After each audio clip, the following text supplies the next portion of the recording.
Good evening, everyone. Welcome to the UK Crime Book Club. A great author chat for you tonight. Joining me all the way from the other side of the Atlantic is Mr. Stephen Ronson, author of the John Cook series of books that began with The Last Line, succeeded by The Berlin Agent, and now his latest release, The Blitz Secret. Stephen, how are you today? How are you doing? I'm very good, thanks, Ben. Yeah, as you said, I'm on the other side of the Atlantic, and we just had a big snowstorm, so managed to weather my way through that. I'm going to say we've done well to make sure that the power's still on, because Yeah. I've seen there's a lot of people who would not be able to do this over the other side of the pond. Saved you from snow shoveling or anything like that today? Oh, yeah. I got up early, did a bit of snow shoveling. Managed to. The good thing about being over here is there's so many snow plows, and the equipment is just ready for it. So we had about 2 feet of snow yesterday, and by morning, like the roads are cleared, so you can still get out and get on with your life. Whereas I remember, obviously when I was back in England, you get an inch of snow and everything just kind of has to pause for that Oh, for a bit. yeah, it's not just Paul. Right, yeah, just chaos. Seems to end. But we've had one little snowfall here this year, and it did cancel a couple of things. The kids had a day off school, but we still had to rush out and get on the sledges before it melted by about Yeah. 12 o'clock. Yeah, that was our winter over with, and let's hope that it sort of warms up a little bit for you over the other side, because it has been a bit bad. But we haven't come to talk about the weather, have we? We've not come to do that at all. We've come to talk about your books, and most importantly, the latest release, The Blitz Secret. So I'm going to begin by opening the floor to you, Stephen, just to tell us all about your new book. Yeah, so thanks, Ben. So The Blitz Secret, I see you have the graphic back there.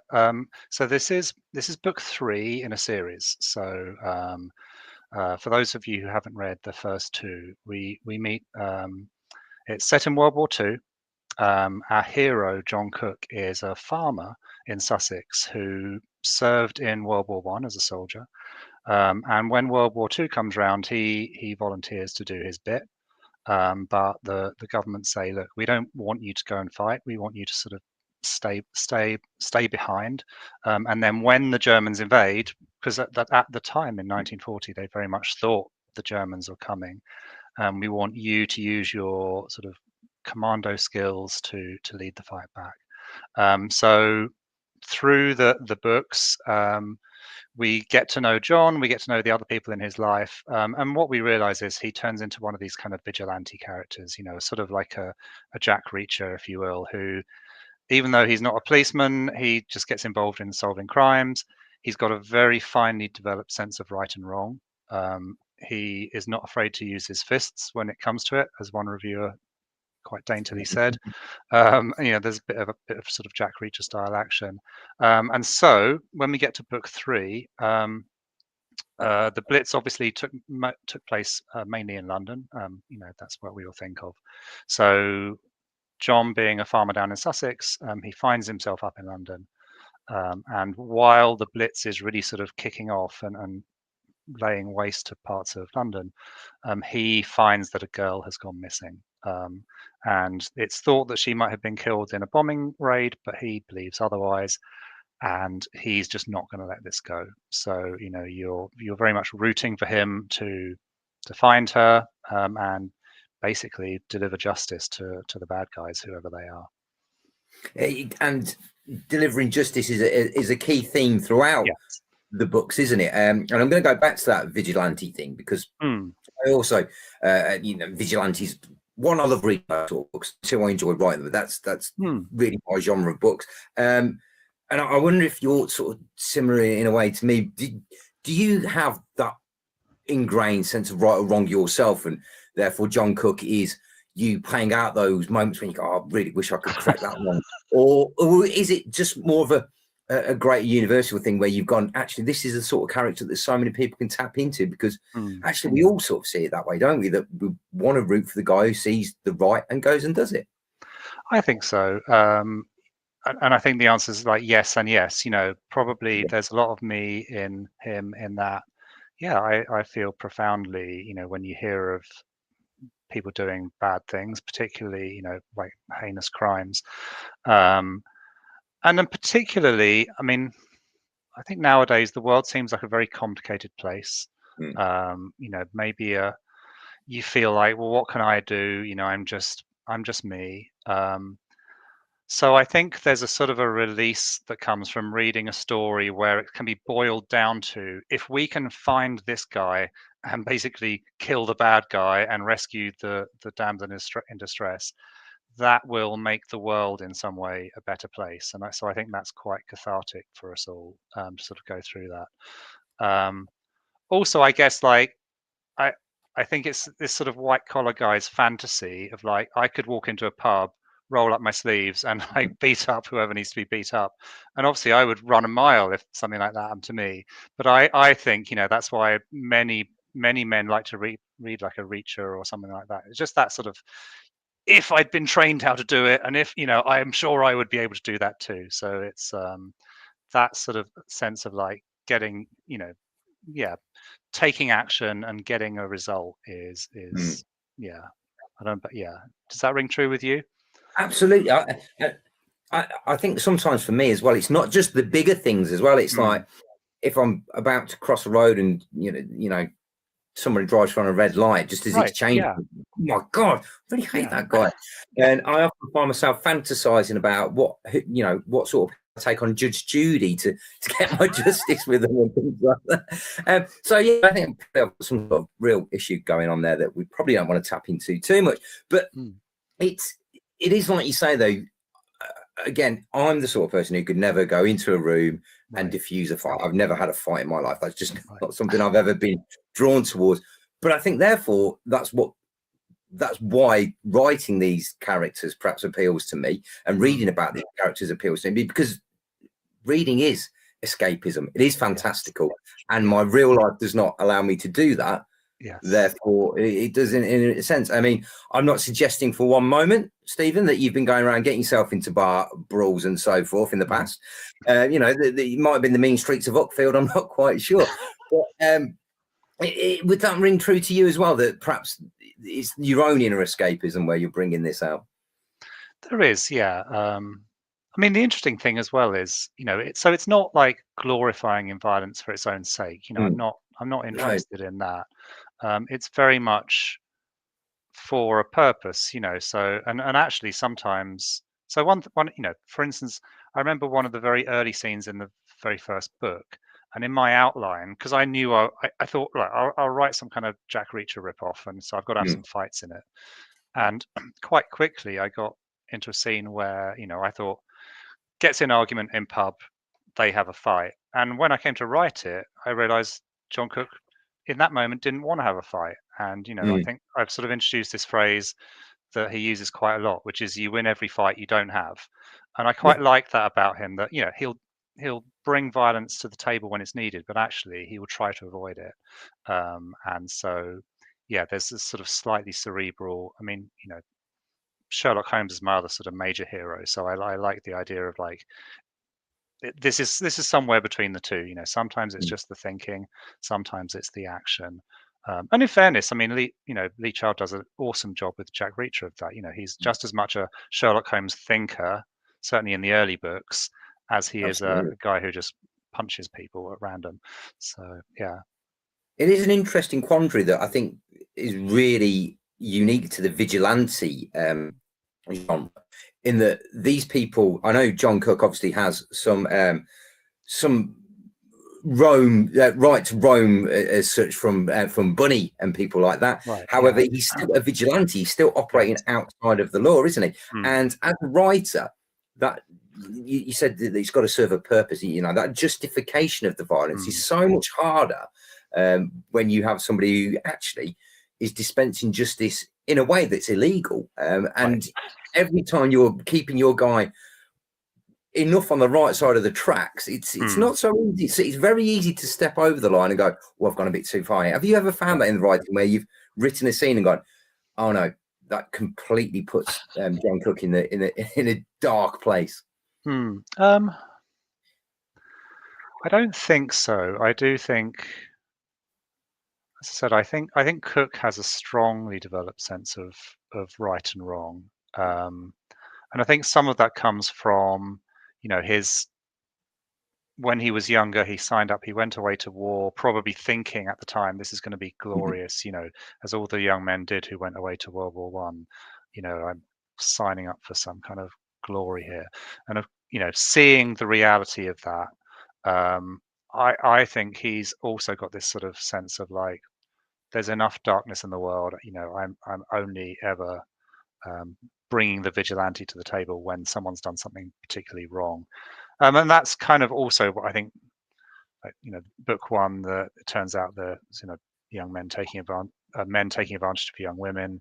Book three is about a girl who's been abducted. I think in my mind, these are things where there's no gray area on that. That guy has done a truly bad thing, and it's almost like everyone in society would say, yeah, go get him. Yeah.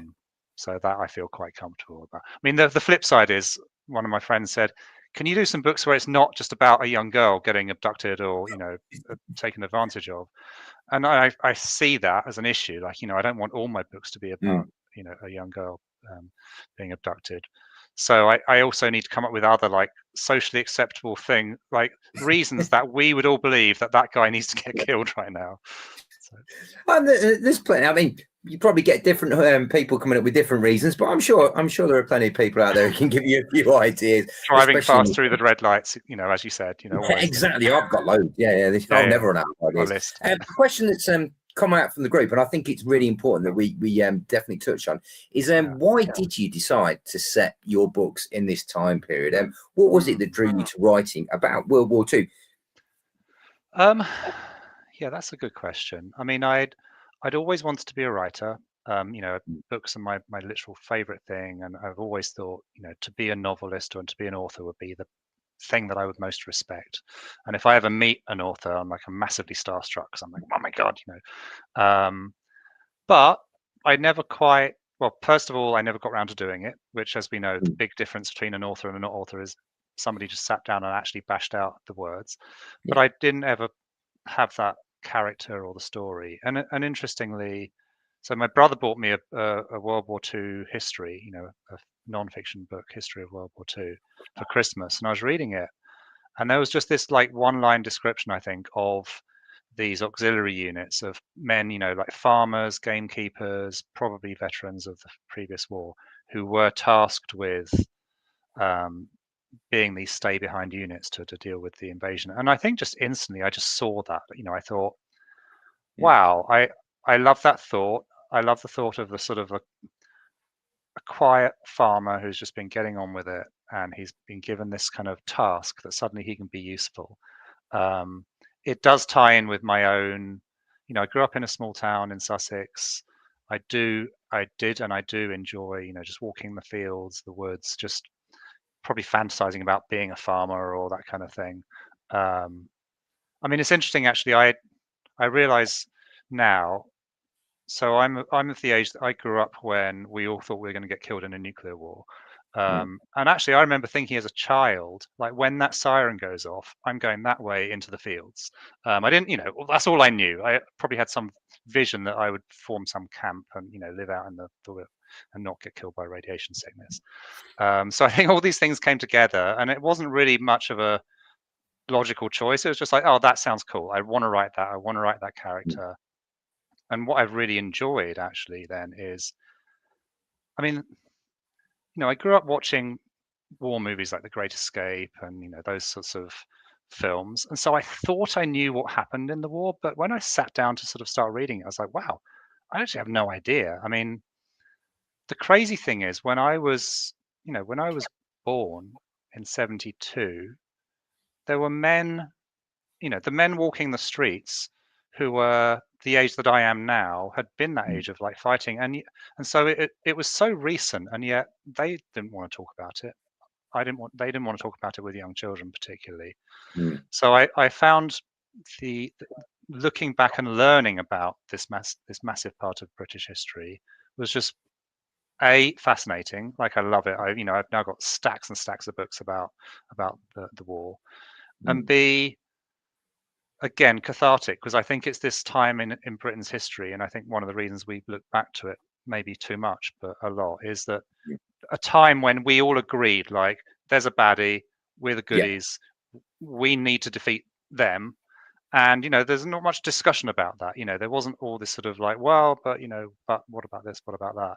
So again, I think for people growing up in today's world where it's all very difficult, loads of things going on, to have this period where everyone has a mission, we all agree on it, it's very simple, difficult but simple to know what it is, and then people heroically get on with it, whether on the home front or fighting. Yeah, very attractive to sort of be a tourist and just go back in your mind to that period, I think. So that's a really long answer. No, it's a great answer. I'm going to pick up on a little something you said there about how everyone was coming from the same side. But one of the things that really, I think, really works within your novels, they're all at the moment, obviously, but they're all set towards the start of the war, and there is this overwhelming fear of the invasion, the coming invasion. We haven't got to the point of the war yet where things have started to settle down into any sort of flow. It is all still really, really new, and one of the big things I think works really well with it, especially in the second novel, is the paranoia that everyone seems to have about everyone else. Everyone is potentially a German saboteur, or is rooting for the other side. So it's really intriguing you saying about how we look back on it as an idea that everybody was just saying, oh yeah, we're all on the same side, we're all in it together. But actually you've sort of uncovered the fact that that wasn't the case, and that's added a whole different level to the way you were telling the story, hasn't it? Yeah, that is true actually, and I enjoy, when doing the research, finding these bits where you think, oh wow, yeah, the traditional narrative is we all believed this, but then you learn about the details. I mean, this is going to sound overly political, but I try not to be. But at the moment in America, we've got this tragedies with ICE, and they're going into cities, and some people have got killed, which is horrible. I was just reading last night that the first month of the Home Guard being set up, and we think of the Home Guard as being like, oh, just friendly old grandpas. They killed 16 civilians by because those civilians didn't show their papers when they got to the checkpoint. And so now we're like, oh, but that's just Dad's army, like having fun. Well, actually, no, it's very similar to taking some men, arming them, and giving them carte blanche to do what they want. And so you can imagine, at the time, things weren't so cut and dried. So yeah, you make a good point actually. And even that, so I Berlin Agent, I really enjoyed writing book 2, particularly because there was this idea of there were some people in the country who actually believed in what the Germans were doing. They were Nazis in England. There was a continuum. There were the outright Nazis, and then there were the people who probably, well, they speak some sense. And so it wasn't just all them and us. And again, fascinating stuff. It really is, and I couldn't help but feel some parallels between today and the experiences that people are going through when people talk about how politics is fractured, and people say, oh, it's far right and it's far left, and then you find people who are voting on either side who actually are completely in the middle and go, well, he just talks some sense, they just talk some sense. Was that a deliberate parallel that you wanted to create, or was that just the fact that that is how life is and how it always has been?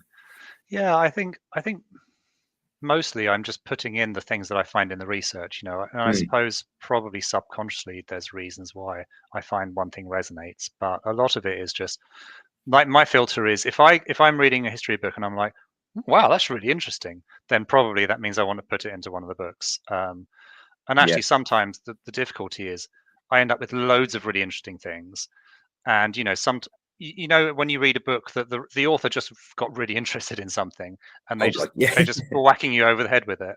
So I think sometimes one author told me it was that you can always tell an author's first book because they've got so many ideas and they're going to cram them all in and force them. And then the second one, they go, actually, I'll just focus on this a little bit. And I think that can definitely be true. But that also must mean that you've got plenty more lined up for future entries into the series for years to come.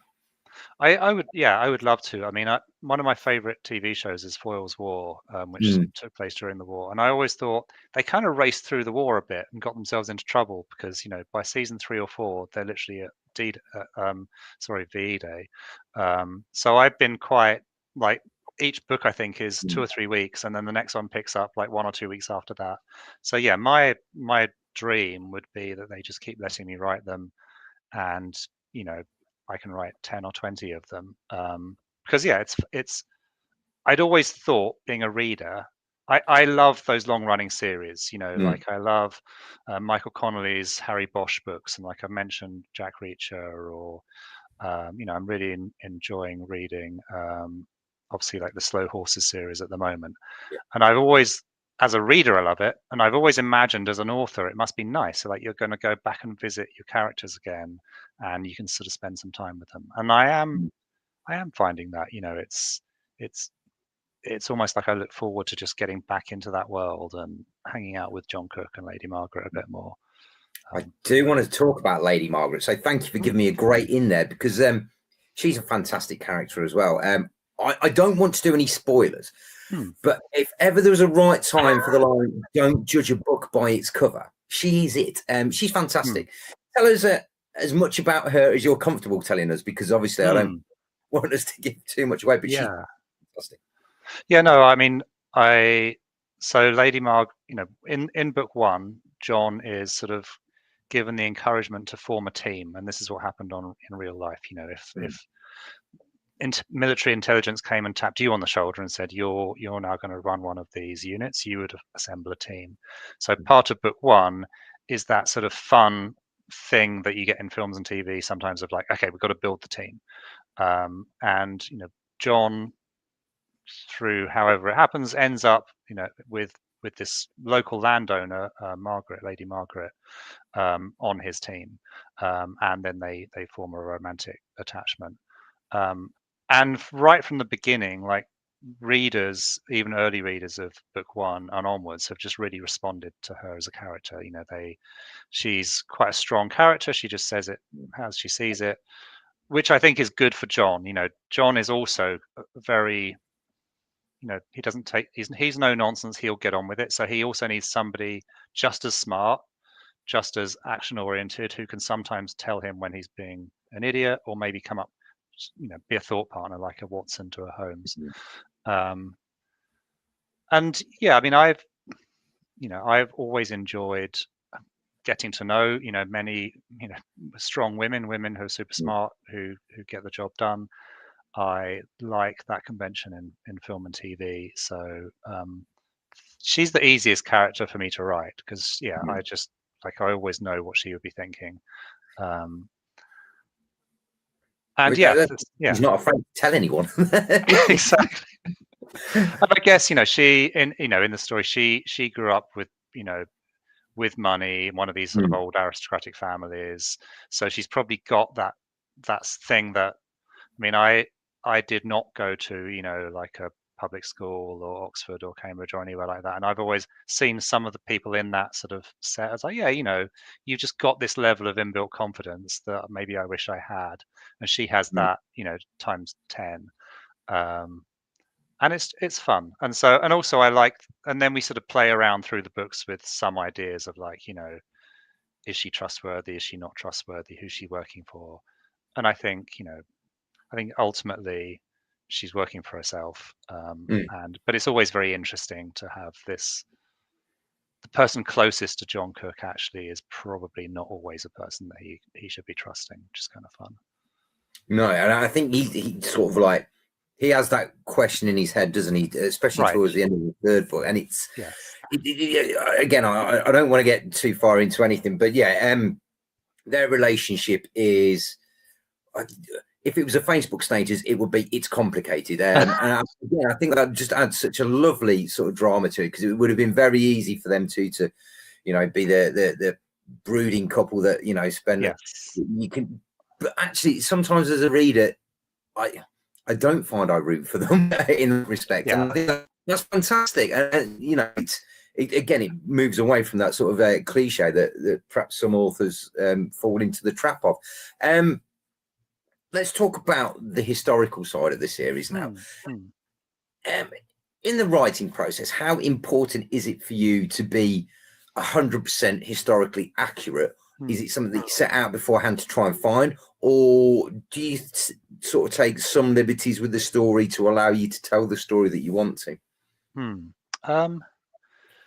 It's interesting. I think I probably have to.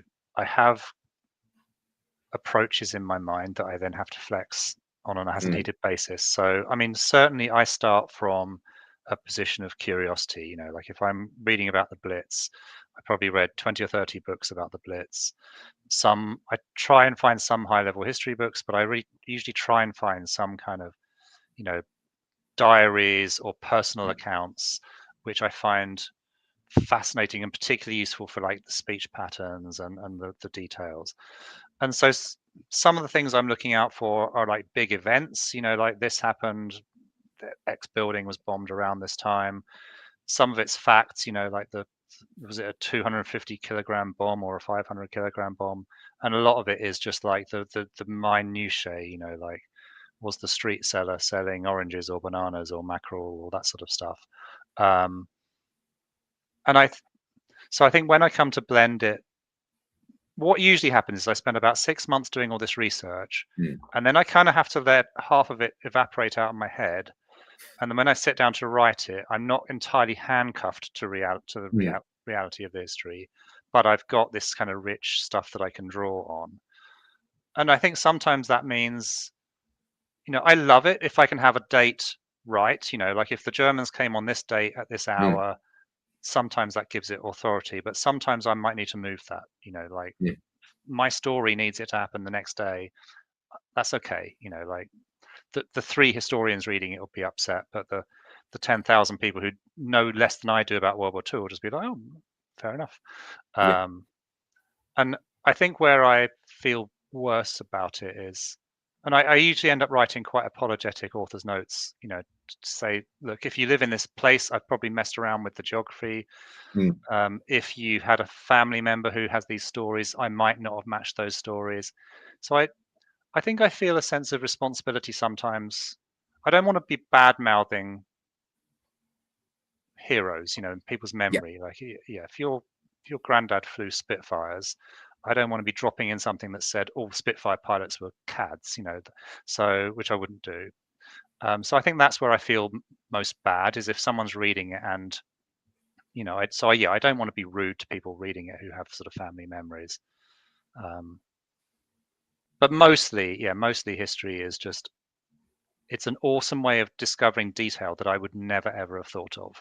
And I think that's what people respond to. Like so many people say, it feels like you're there and it's rich and it's like immersive. And they're like, wow. I mean, I've had people like the other day. So this funny story, I've got a great aunt who's, I think she's 97.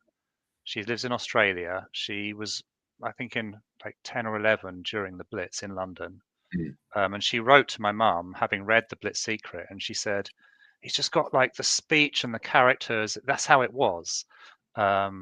Which I'm really pleased about that, you know.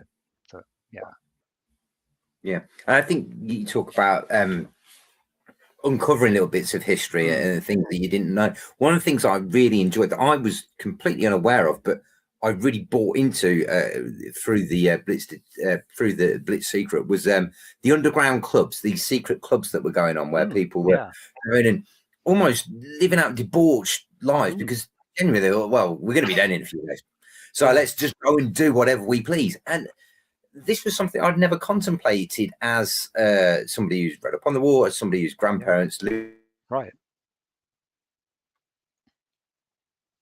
about the war.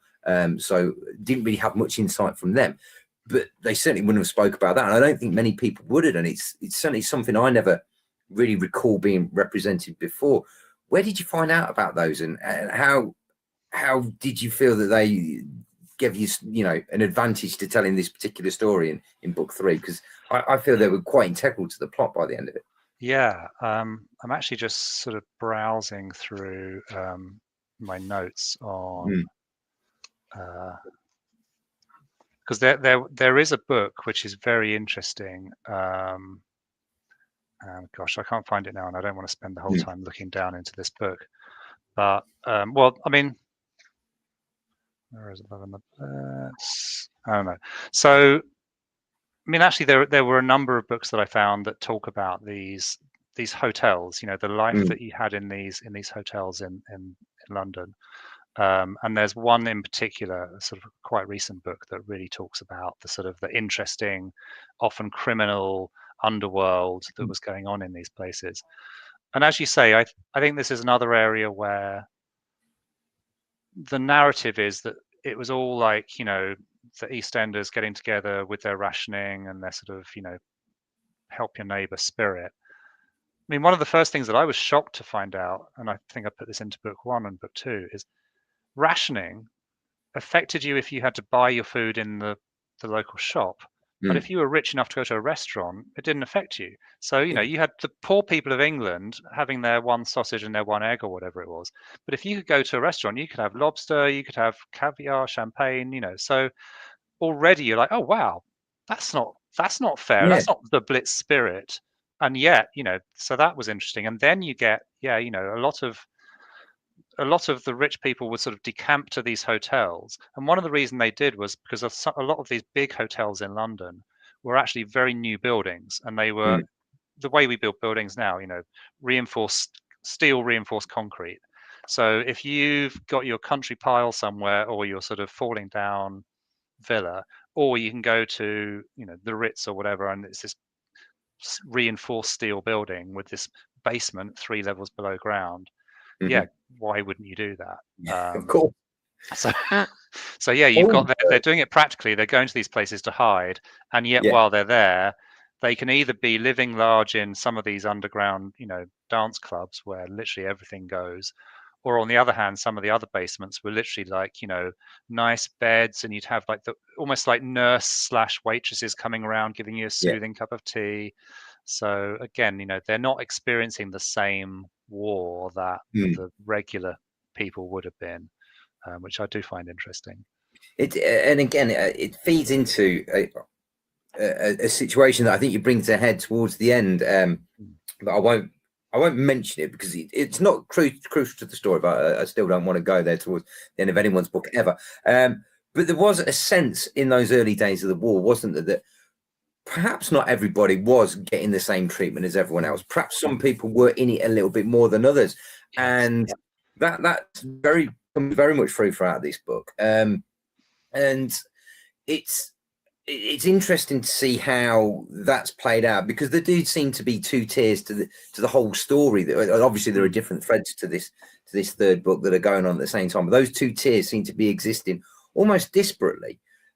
So how hard was it as a writer to make those feel like they belonged in a book, which obviously they did together, because obviously they're storylines that you're expecting to intertwine because you've got two characters. How hard was it to get that disparate thing to feel like it's relevant? Yeah, I mean, one difference was books 1 and 2 I wrote in the first person as John Cook, and so that when that's all I knew about how to write. So I just wrote, I'm going to be John Cook. You're always with him. Whereas for this one, because I'd sort of separated out, like Margaret starts in a different place, Cook was doing something different, and also in a bit more in line with like a crime thriller, I wanted to spend some time with the villain and the victim. So I knew at that point, oh, well, I better learn how to do the third person narrative then.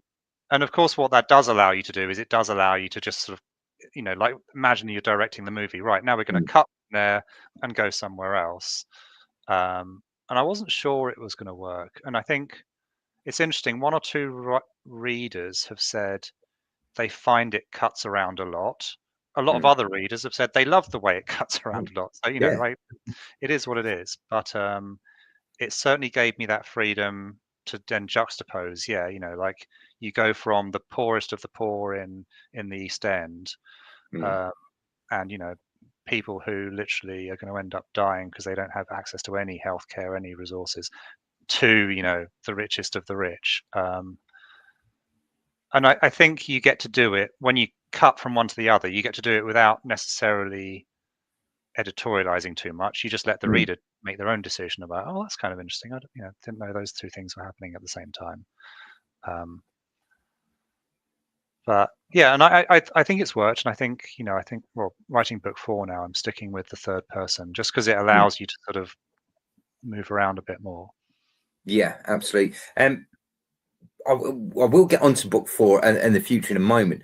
The one thing I did want to ask before we got there is, when you're setting up these stories, when you're coming up with the idea in the first place, going back to the idea of looking at the history of the time, what is it that comes first? Do you sit there and go, right, this is the period, because you've said, I'm a couple of weeks further down the line, do you sit there and go, this is the period in which this is going to happen?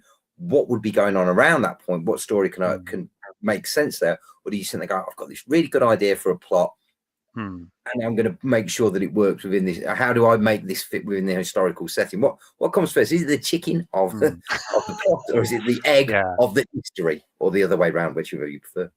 I think the egg of the history starts the process, because I probably will sit down and do some reading and think, okay, let's say book 4 is going to be November, December, like what's happening generally, and then what usually happens is that I'll start reading, and then I'm waiting for that moment I talked about when I read the first history book and I was like, hey, I've got this idea for a character. Usually at some point I'll be reading around that sort of time period and I'll think, that's really interesting, and then I'll go and do some more research. So and then I tend to build a story around that.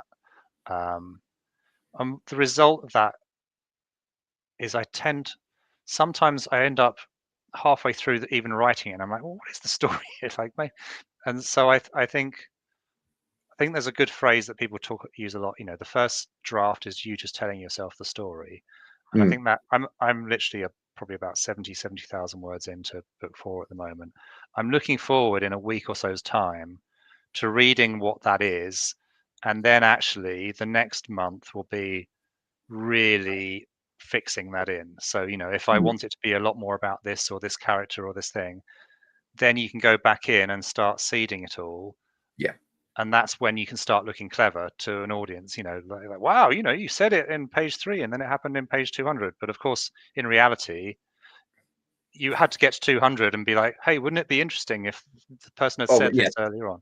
That, I don't know about you, but the hardest bit for me is writing that early draft. Definitely. Giving myself permission that it's not going to be as good as a finished book. Because, I'm writing it and then on my shelf, you've got all the greats there. And I'm like, they would never write this nonsense. They would be much better than this. But you have to get through that to then rewrite it and make it better. 100%. I've got, this is my current editing process going on. Big pile of paper, red pen, and I'm halfway through doing it. And it's sometimes it's heartbreaking. You think, oh my goodness, what were you thinking? That makes no sense. And then slowly but surely, I went to brush my teeth the other day and had to come back halfway because I worked that bit out. I can write that note in the margin.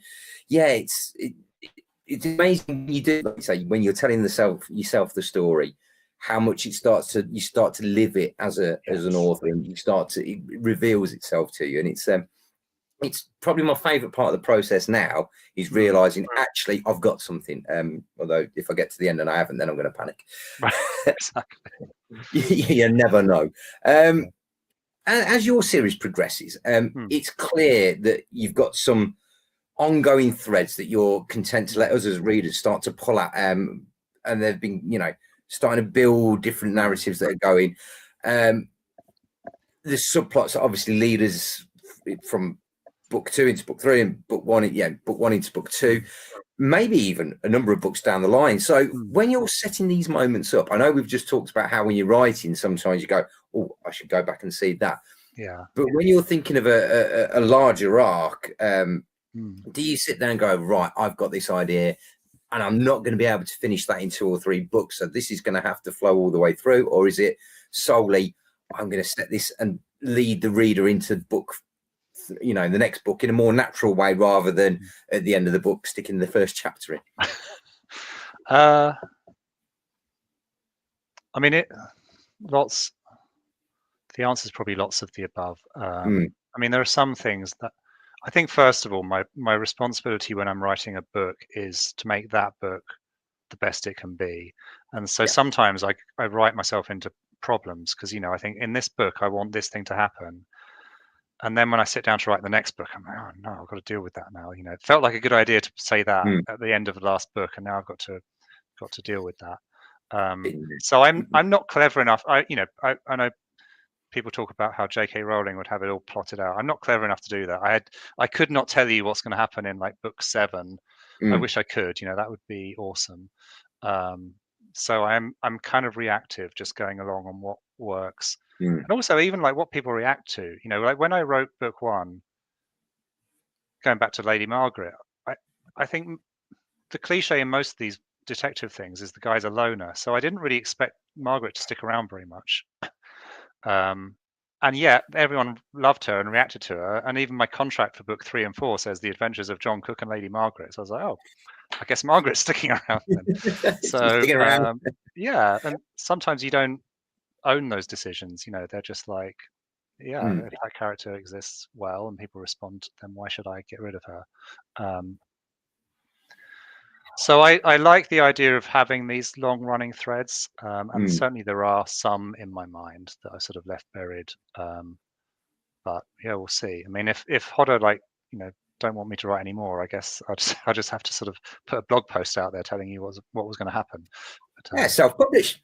Yeah, I have thought that. Yeah, no, because I like the fact that there's a good readership out there. I've got lots of, you know, bloggers and such. So I do think that. I think if Hodder said, yeah, we're sort of done, you know, I'd be very happy to self-publish. Yeah, I'd like to say I do really enjoy. I got to the end of book 3 and I automatically was looking forward to finding out what on earth was going to happen in book 4, and it was done in such a natural way that, you know, you just like, oh, it's not a cliffhanger. You don't get to the end of the book feeling empty, which sometimes, you know, does happen, especially when you've got an ongoing series. Some authors, they'll give you a cliffhanger ending, you're like, oh, that's frustrating. I got the payoff, which was fantastic, and also you've got me wanting to come back more. I mean, magic, fantastic. You know, yeah, it's really great. You say you don't know quite how far some of these threads might go, or you say you don't like to plot too far. But do you have, other than VJ Day, do you have an end point perhaps for where these adventures come to an end? Do you know how it finishes? No. I mean, interestingly, you know, considering the books are set on the home front, we're in 1940, where the Germans are still potentially going to invade, but there's the Blitz going on. If we go into 1941, eventually the Blitz stops, and eventually the Germans, you know, as every schoolboy and girl knows, decided to invade Russia instead, which sort of took the pressure off Britain for a while defensively. So that's a big question then, is like, do I then just stay on the home front and it just turns into a bit more like random, you know, oh, there's a serial killer down the road, or, you know, this thing happened. Nothing wrong with that, you know, that's kind of like the Foyle's War approach. Do I then have Cook or Margaret moving into Europe? So actually I don't know. But I know that the characters are interesting enough that I think people will follow them wherever they go. And I know that there's interesting stories everywhere. You know, we could stay in England, we could go to North Africa, we could go to Europe, we could go. I'm quite into the idea of going back in time. So, you know, some of the threads I've sort of sewn in there are like, you know, Cook remembered this time in Hong Kong or Kathmandu, and Margaret was, you know. So I quite like those books where you have a book or a section of a book which is, you know, I guess the origin story in a way. So that'd be kind of fun. Well, Cook, correct me if I'm wrong, I believe he was a soldier in World War One, wasn't he? Yes, so he was a soldier in World War One, and then I think this did happen. You know, when at the end he didn't feel ready to sort of come back. You know, he was still, I guess you would say, traumatized by it. So he sort of re-signed up, and then after that, the division that the Royal Sussex did actually go out to India, where there were engagements on the northwest frontier, which is essentially where Pakistan is now, between India and Afghanistan, which has always sort of been a point of contention. So yeah, you know, he was out there. I've got Lady Margaret, grew up out in India. after Cook then finally got done with the war, I think, he talks about going and spending some time in Hong Kong, probably as an enforcer or, just as a down and out. And Hong Kong's a fascinating place. I love the history of Hong Kong. So yeah, I love the fact that you've got these people having these quite exotic experiences out there, and now he's just like the quiet guy in the corner of the pub who's just spent his day on his farm. Yeah, so there's lots to explore, I think, with him. They sound like some fantastic research trips as well, Exactly. These are all places I have either been and enjoyed and want to go back to or want to go to. Yeah. Author's privilege to do things like that. I'm just going to put the picture back on because it's gone away. That's all right. I will just hold it here then, just while we're talking. Yeah, there we go. We're back to how it should be. I've just spotted that happening in the back. Yeah. You're obviously over the Atlantic yourself at the moment. Any thoughts of taking John Cook over there once you've got to 1941, or maybe even before? There is that, and it's obviously when America enters the war, then that again opens up a whole new load of characters, travel opportunities. I mean, again, linking it to sort of modern day life, it was interesting writing The Blitz Secret, introducing an American, and actually introducing the idea that what's good for America is not always what's good for the rest of the world, which, is a very modern thought. Even 3 years ago, I wouldn't have had that thought. So, and likewise, now I'm moving it forward a bit more with those thoughts. So, yeah, that's been, and I don't sit down to make commentary about the modern day era, but it just sort of seeps in, doesn't it, as you're writing. So, yeah, no, maybe have him come over here and get involved. I could see that going well for everyone involved. Now, one thing I do like to talk about whenever I get the chance to talk to writers is the writing process, because it really intrigues me how many different ways people have of doing this. So what sort of a writer are you? You started off writing in television, didn't you? So yes. First of all, I'd love to ask how you found that transfer between the two genres, because writing for television and writing for a novel is a completely different beast, especially when you do what you did in the first two books, writing in first person, because obviously when you're writing for television, you can show people things. You can't do that in a book. You've got to tell. So how did you find that change? I mean, so I started out in TV a long time ago and actually didn't do it for all that long. So actually, when I was at university back in the early 90s, probably, I got an agent as a TV writer, got some work on some. And we actually did one series that was a comedy that was being developed for the BBC, and they developed it with the American style, like writers' room. So they hired a bunch of writers. We would all sit in this room, bounce ideas off each other, and then there'd be a script editor who would take notes, and then you'd go away and write your episode. So that was really interesting. Can I ask what the show was? Or yeah, so it never got made. It was actually going to be a sort of like a weekly or a daily comedy set in what then was the Docklands, which was like a new thing. Hey, isn't it funny that you've got these like poor slums here, and you've got these like massive towers going up here, and that sort of interplay of like the communities. And it didn't go anywhere, but it was really fun to write. And then I wrote some other comedies and that didn't get made. And then actually made some factual programs, some documentaries. What I found frustrating and fun about TV and film is everything happens through the medium of other people. It's a massively team-based activity, and that's joyous when it's working. But when you're now, let's say you write something and you're waiting to see if it's going to get funded, and the person who wants to buy it, they have their own ideas on it, and everyone's got their fingers in it. So I think being a writer is the antidote to that, because being a novelist is the antidote to that. Now there's no one else, no one's paid you to do it, no one cares if you do it, but then no one has any opinions on it either. You just get to do it the way you want to do it. So I I'm now currently enjoying this idea of like, yeah, it's just me, just me and my computer. I write what I want to write. Now, if it turns out to be a TV series of Cook, that'd be awesome. A producer I know well is shopping that around. Would you, before we go to it, would you want to be involved in the creative process of that? Would you want to be the writer? Or I think it was Lee Child actually saw, who did an interview once, and they were saying about when Tom Cruise played Reacher, how can you do it? And he said, well, it's a cover version. This is someone else's interpretation, and I'm happy for them to do their version of it. Yeah. So would you want to be completely hands off, or would you want to have some little steer? So my fantasy is that me and my friend who would produce it, I would love to think, would be sitting in a country pub in England, drinking some beers, watching them make it, but I wasn't really involved. Like, that's the way. I have tremendous respect for people who write great TV drama. Like you watch something and you're like, wow, this is well done. I want to get people who really know what they're doing, who would do their take on it.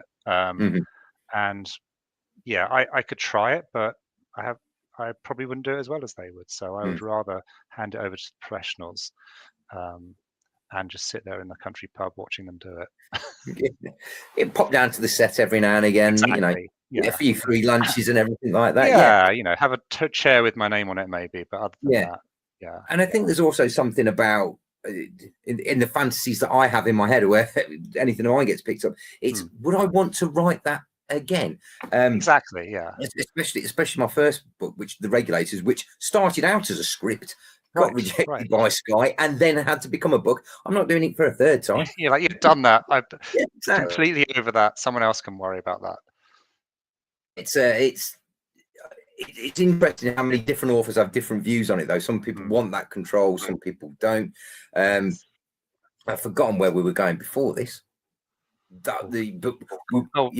We were going to talk about writing process. I mean, my process. So it's interesting. Like I said, I'd always wanted to be a writer. I'd always never got round to it, and I think partly I thought I needed to, like 3 months in a vacation cottage somewhere, like James Caan in Misery, where I would just go there and write my book. Maybe not as extreme.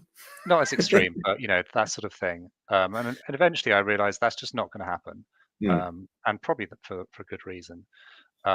So eventually I said to myself, look, what's the shortest unit of activity you could do in a day? And so I decided, okay, if I could sit down and write for 20 minutes every day, like, I'm not going to like have that self-talk every day of, am I going to write today? Am I not going to write today?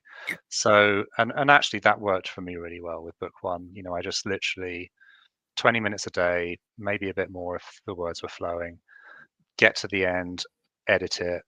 And I was probably like 49, 50 by the time I typed the end. And I honestly had like tears just flowing down my face, thinking like, wow, this thing that I'd wanted to do my whole life, I finally done it. And it was so easy because all I needed to do was just sit at the keyboard for 20 minutes a day. I was like, you idiot, you should have been doing this like years ago. So yeah, that's sort of my approach. That's basically my approach now. I'm actually now, like, my deadline's in about a month and I haven't finished it yet. So things have obviously slipped a bit, but yeah. Was that first one written with an agent or anyone in place, or a deadline or anything in place? No. So how has that been different than going from being able to write 20 minutes a day to going, this is a job and you've got to do it now? Yeah, it does change things, doesn't it? I mean, I think, firstly, also, writing book one, I was convinced I'd be the only other person who'd ever read it. So there's no pressure. Whereas even when I was writing book two, I was already seeing people's reviews coming up on Amazon about book one. And that gets in your head of like, oh, they like this, they don't like that. I've got to write for this person now. And then, as you say, now it's like, well, I've signed a contract that says I need to deliver a book by February the 1st or March the 1st or whenever it is. It turns it a tiny, tiny bit more into work. But, like, so what? Like, boo-hoo, this is what I wanted to do forever. Yeah, exactly. Like, if you don't want to do it, don't do it. Yeah. So, yeah. Yeah. you could be, working out in a fish market gutting fish. You could be doing all sorts of things. There are definitely worse ways to make a living than writing for a living. That train of thought has gone as well completely. Right. Sorry, I was just looking at a question. We've got somebody suggested that the internment of Japanese Americans is a neglected subject. Lots of potential there for another book, please. Thank you, Leslie Field. Another question that's been asked in the group as we're getting towards the end, so I do want to get those in. A group favourite question, apparently. Have you ever acted out a scene to help with the writing process? I have actually, and particularly with I remember in the first one, it's not giving anything away. Very quickly, a young woman is found murdered, and so then Cook is talking with his friend Doc in sort of the autopsy scene.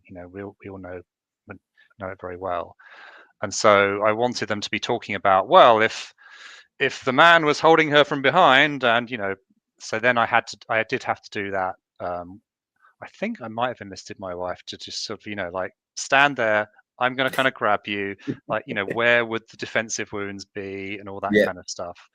Because it's funny how when you think in your mind this is going to happen. And then my wife actually is very good. So she's an audiobook narrator. So she's her day job is sitting in her booth, reading through books word by word. And so she's very literal. If I've said she kicked him in the thigh or whatever, she'll be like, okay, let's just work this out. Where was her knee? Where was the side? Is that going to work? You said she's shorter than he is. So it's great to have somebody who'll kind of sense check me on some of that stuff. Continuity support there, isn't it? Oh, yeah, exactly. Yeah. Everyone's going to have a continuity. Yeah, like you seem to have 3 Saturdays in this week, but that's okay. Again, sounds like the dream to me. Yes. We are coming towards the end of our hour, Stephen. So what I'm going to do, I'm going to return back to where we began. I'm going to let you have one last little pitch there. Tell everyone once more all about the Blitz Secret. Sorry, the Blitz Secret, where they can get it, and what's coming in the future. Yeah, so the Blitz Secret, it's a crime thriller, so a reasonably traditional crime thriller with a young lady who gets abducted. We've got a fantastic hero, John Cook, who will not let things go. He's the traditional dog with a bone who just will not leave. You've got, I think what people have reacted to really, really well is just the sort of what's it feel like to be in the Blitz. We spend a lot of our time in Wapping, which was an area that got hit very hard. We're also up west with some of the hoi polloi. So that sort of sense of like, the sights and the smells. You can buy it obviously on Amazon and all the usual online places. I think the Blitz Secret actually is going to be in the works in a few weeks, so that's great because there's lots of those around. It's currently, I think, 99p on Kindle for the rest of January, and then it'll probably be on Kindle Unlimited. So yeah, take a look. If you write a review, I will read it. I will incorporate your thoughts. So yeah, it's always good to know what people are responding to. Yeah. You are a braver man than I, reading reviews. I stopped after a guy said it gave me 1 star for not being able to download it to his Kindle. And that was when I stopped reading reviews. Yeah, arrived late, that sort of Thanks for that. Yeah, thanks. Yeah. No, Stephen, it has been an absolute honour and a privilege for me to have you on today. Again, I'm a huge fan of the series and I can't recommend it enough to everyone. 99p is an absolute bargain. You've got to get it out and get it. It's they're really great books. The John Cook and Lady Margaret series. Looking forward to book 4, which is in the works. Do you have any idea of a planned release date? That will be November 2026. So basically every November. There you go. Plenty of time to read the other 3, folks, and you'll be good to go. Stephen, thank you again for coming and joining us all the way from snowy Vermont. I shall leave you to enjoy the rest of your evening. Thanks as well to everyone who has joined us in the chat today. Really great to have you all on board, and we will see you all very soon. Good night.